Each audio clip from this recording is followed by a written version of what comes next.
নমস্কার। এই ভিডিওতে আমরা পশ্চিমবঙ্গের বিভিন্ন পরীক্ষায় আসা কিছু ইম্পর্টেন্ট প্রিভিয়াস ইয়ার কোশ্চেন আলোচনা করব। আজকের প্রথম প্রশ্ন, as per constitution amendment act 2009 how many জাজ can the supreme court have beside the chief justice of India. 2019 সালের কিন্তু আইন অনুযায়ী আমাদেরকে বলতে হবে যে সুপ্রিম কোর্টে সর্বাধিক কতজন বিচারপতি থাকে। তাহলে অ্যান্সার হবে অপশান ডি। অ্যান্সার হবে অপশান ডি।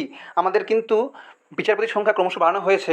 লাস্ট যে অ্যামেন্ডমেন্ট হয়েছিল 2019 সালে, সেই অ্যামেন্ডমেন্ট অনুযায়ী বর্তমানে কিন্তু বিচারপতির সংখ্যা 33 + 1।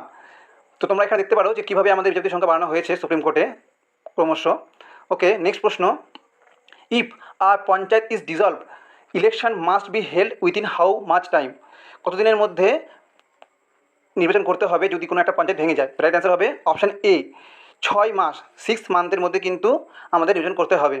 নেক্সট প্রশ্ন, who is authorize to transfer a জাজ from one high court to another as per the constitution of India.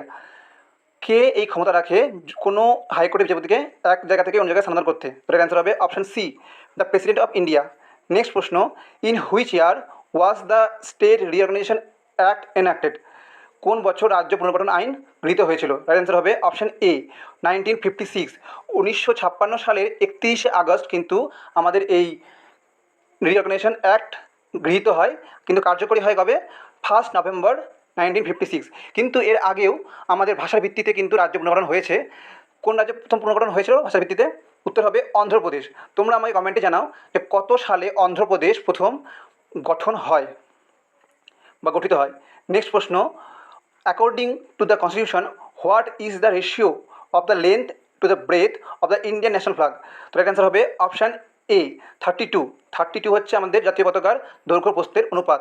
Next প্রশ্ন, which right is describe under article 21A। 21 এতে কোন অধিকারের কথা বলা হয়েছে?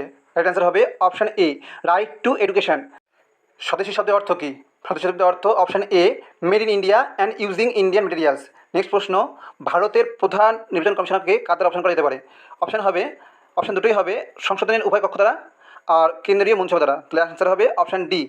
নেক্সট প্রশ্ন, ভারতের প্রথম কোন মহিলা আধা সামরিক বাহিনীর প্রধান হিসেবে নিযুক্ত হন? তো অ্যান্সার হবে অপশান বি, অর্চনা রামাসুন্দরম। ভেরি ভেরি ইম্পর্টেন্ট প্রশ্ন। অর্চনা রামাসুন্দরম 2016 সালে কিন্তু আমাদের এসএসবির প্রধান হিসেবে নিযুক্ত হন। নেক্সট প্রশ্ন, লাস্ট প্রশ্ন, কনস্টিটিউয়েন্ট অ্যাসেম্বলি কত সালে আমাদের ভারত জাতীয় পতাকা গৃহীত করেছিল? তো এর অ্যান্সার হবে option A, 22 July 1947। Thank you for watching the video.